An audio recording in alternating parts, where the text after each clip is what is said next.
Episode 6.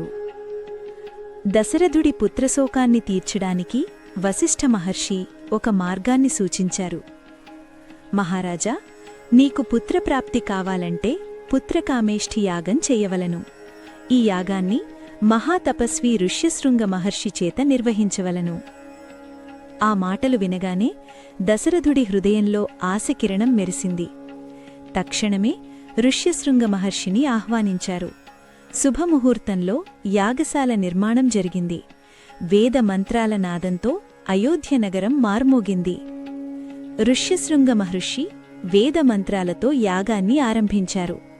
ఆకాశమంతా దివ్య తేజస్సుతో వెలిగిపోతోంది. అప్పుడు యాగాగ్నిలోంచి ఒక దివ్య పురుషుడు అవతరించాడు. చేతిలో పాయసంతో నిండిన బంగారు పాత్ర. ఆ దివ్య పురుషుడు దశరథుడితో ఇలా అన్నాడు: మహారాజా దశరథ, దేవతల వరప్రసాదంగా ఈ పాయసం స్వీకరించుము. నీ భార్యలకు ఈ పాయసాన్ని పంచుము. మీరు మహావీరులైన పుత్రులను పొందుదురు. అది విని దశరథుడు ఆనందంతో కళ్లలో కన్నీళ్లు నింపుకొని ఆ దివ్యప్రసాదాన్ని స్వీకరించాడు. భక్తితో, శ్రద్ధతో ఆ పాయసాన్ని మహారాణి కౌసల్యకు ముందుగా అందించాడు. తరువాత కైకేయికి, ఆపై సుమిత్రకు. అయోధ్యలో ఆనందపు గాలి వీచింది. దేవతల వరం ఫలించబోతోంది. సూర్యవంశంలో మహావతారం అవతరించబోతోంది.